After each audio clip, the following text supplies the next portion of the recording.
nila sinasabi, most of the ghost projects are in Ilocos Norte, done by a mayor he supported in 2025. Hindi ho totoo yung mga sinasabi na si Presidente nga ang nag-umpisa nito eh.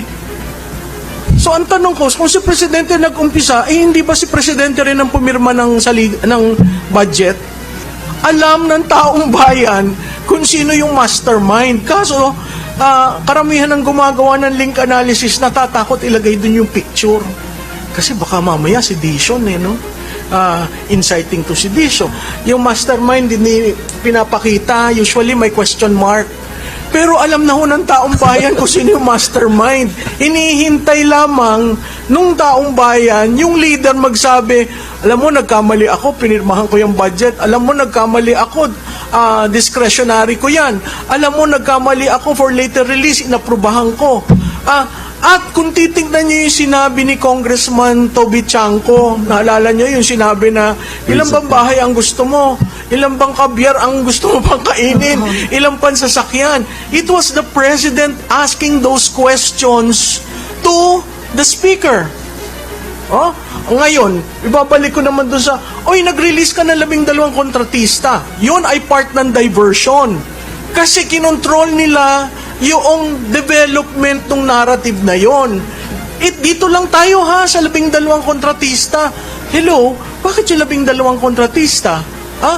At pag tiningnan mo ulit, dito lang tayo sa Bulacan. Kaya hindi ko maintindihan bakit Bulacan ang ginawa niyong example. Bakit probinsya ko, Oriental Mindoro, ginawa niyong example. Abay, walang kaso. Di ba? Walang kaso yung mga politiko doon. Ang mga district engineers lang ang naipit. Ang tanong ko, ba't hindi sinama ang Ilocos Norte? Kaya tinatanong ko yan sa BFF ko. Kayo na sabi na hindi, siya ang nagdala ng anti-corruption, siya ang nakipaglaban, siya lamang ang presidente. Hindi ba dapat kung ikaw ang presidente, unang mong titingnan sa distrito mo? Sino ang hindi nila sinasabi, most of the ghost projects are in Ilocos Norte, done by a mayor he supported in 2025, kalaban sa pinsan niyang si Michael Kion. Tapos pag kinumpare nyo, nag-donate rin pala yun. Oo, ganun din yung sitwasyon ni Senator Escudero. So kung may nag-donate, at lahat naman ho ng kontratista, nagdo-donate yan sa mga kandidato. Yun ho yung realidad ng politika natin. Right. So kung ikaw ipipik mo lang ito, at ito excuse, hindi ba may pinapaboran ka? So kung titingnan nyo ho yung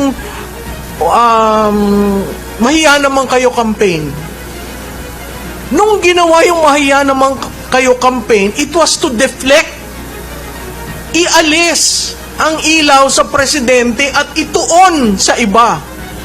Kaya nga yung mga politiko nagbubulong-bulungan hanggang saan ba tayo, baka umabot sa atin, no? Kaya ako, doon na lang ho sa probinsya namin, hindi ho ba yung napunta kay Arnan Panaligan ay isang parking na hindi niya alam, pero ginawa ng district engineer? O bakit ho? Saan ho natin nakuha yung impormasyon na yon? Si Congressman Toby Chanco nagsabi, parking Sagasa.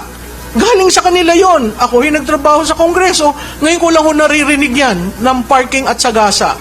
Parking, walang pakialam ang congressman, nakapark lang doon, kikita ka ng 3%. Sagasa, sasagasaan ka doon para kung anong project na gusto. So, hindi ho totoo yung mga sinasabi na si Presidente nga ang nag-umpisa nito eh. So, ang tanong ko, kung si Presidente nag-umpisa, hindi ba si Presidente rin ang pumirma ng budget? Hindi ba sa implementation, ang Presidente ang nag-direct sa DBM? Ilabas nyo na yung Notice of Cash Allocation. Ilabas nyo na yung SARO. Diba? May karakter doon sa Blue Ribbon na sinabi, nakakuha ng 100 million, I think, or larger. Pumunta lamang sa kalihim ng DBM. Na-issuehan ka agad na Notice of Cash Allocation. Ang tagal ho nun, bago lumabas ang Notice of Cash Allocation. So, ako, ang sinasabi ko lang, doon sa tanong ni Rob, ang taong bayan ho, hindi tanga. Para ka kumuha ng rating na ganon, 48% kasama ang presidente, 78% si Speaker Martin. Ano nagsasabi nun? Alam ng taong bayan kung sino yung mastermind. Kaso, karamihan ng gumagawa ng link analysis natatakot ilagay dun yung picture. Kasi baka mamaya sedition no? Inciting to sedition. Oh. So yung mga ganon, wala ka naman sinabi, linagay mo lang yung muka. Kaya sabi nung iba, hindi lagyan na lang natin ng question mark. Forever hindi natin malalaman yon. Pero alam natin yung budget. Kaya nga itong out dahil inis sa papel pero sa implementation magkakaroon ng problema. Bakit ho? Napakataas ho ng MAIP, napakataas ng AIX. Okay? Kung tapos, abay nakita ho nyo ang DepEd, 1.7 trillion. Anong ibig sabihin yan? Ang school building na kay Secretary Angara. 22 lang ang napagawa mong school building sa isang taon. Paano mo mapupunan yung 170,000 gap? So marami ho tayong kailangang bantayan, lalo na dito sa 2026 kasi i-implement. Ako lang, Rob, ang parati kong call sa Supreme Court, desisyonan nyo na ho yung 2025. Sabihin nyo ng unconstitutional. Kasi ang dami ng evidence na unconstitutional. Hindi ko maintindihan ba't ang Supreme Court ayaw gumalaw doon sa usapan na yon. Kasi yun, accountability issue rin yun. Biro mo nawawala, 1.7 trillion for the past 3 years. 1.7 trillion. Imaginein ho nyo yun kung ganong kalaking perang nawala. Hindi namin ito linabas, but we did a correlation study between the fall of the trust of the President from the time my BFF became the spokes. There is a direct correlation. Tuwi siya nagsasalita, umuusad. Tuwi, lahat ng banat niya, umuusad ang Pangulo. Kaya nga, ang parati kong sinasabi, ano ba itong ginagawa ninyo sa institusyon? Kasi ho ako, institutionalist ho ako eh. Katulad nung nagsalita si Colonel Odi, no? Institution. Pag binasa niya yung sinabi niya, wala naman siyang sinabing mag-resign ka. Kala ko nga, nung nabasa ko, sobra na, bakit wala yung pangatlo? Tapos yung una niyang sinabi doon na allegiance to the Constitution and to the Armed Forces of the Philippines. So anong kaso? Tama yung sinabi ni General Garcia. Anong kaso? At clear siya doon. Sabi ko nga magaling ang nagsulat nito kasi linagyan ng personal. May word yung personal. Withdrawal. Hindi nga niya sinabing President Marcos eh. Mr. Marcos. 'Di ba? So yung makikita mo that it is a personal statement, hindi bumalik siya, hindi niya sinabing naka-uniforme siya, yung respeto doon sa sundaluhan na andon. So ano yung pagkakamali niya? Parang yung pagposas kay General Pokis. Anong maling ginawa niya? Biro mo yung pamilya galing sa bakasyon, paglabas mo doon sa tube, na andun na yung mag-aaresto sa'yo at pinusasan. At imbis na dalhin sa korte para maibalik yung warrant, idinaan muna sa krame para magpiano. How do you treat? Bakit natin trinatrato ang mga opisyal nating ganon? Yung isa, reterido. Yung isa, active. So ang tanong ko dito sa administrasyon na ito, ganun ba ang tingin nyo sa mga taong nagsilbi? Itong si Colonel Odi yata malapit na mag-retire. Retiring ng May 21 or May 12? Oh. Biro mo, at pag tiningnan ho nyo yung background ng tao, maa-amaze ka.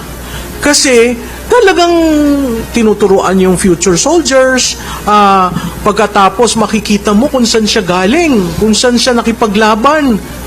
Nandun pa sa UN Peace Forces. Hindi ordinaryong tao si Colonel Odi para nyo ganyanin. Ngayon, dun sa mga iba na pumupukol na meron namang ibang mga kasundaluhan na opisyal na banat ng banat rin sa administrasyon dati, hindi ko alam anong pagkakaiba nun.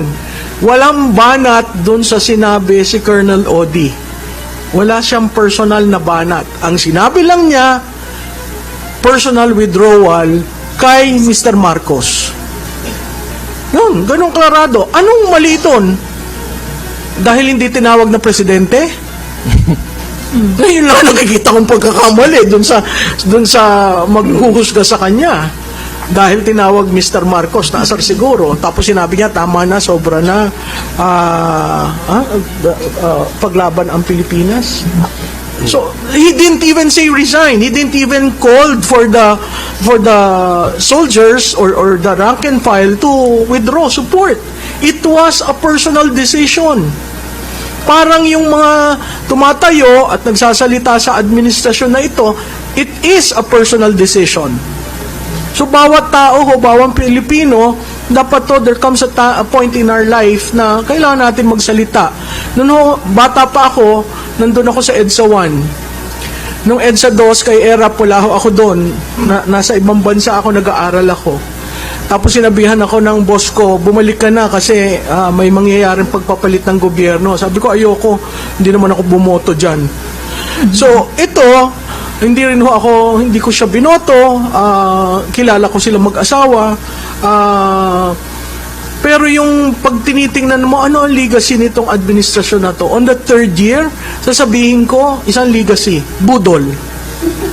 Huh? Binudol tayo sa unity, binudol tayo sa continuity, binudol tayo sa infra fund, no? Walang build better more, budol ng budol. Saan nga nakakita ng governance na budol? Ay, sa public administration hindi yan napapag-usapan. Sa public administration, pinag-uusapan accountability, transparency. No?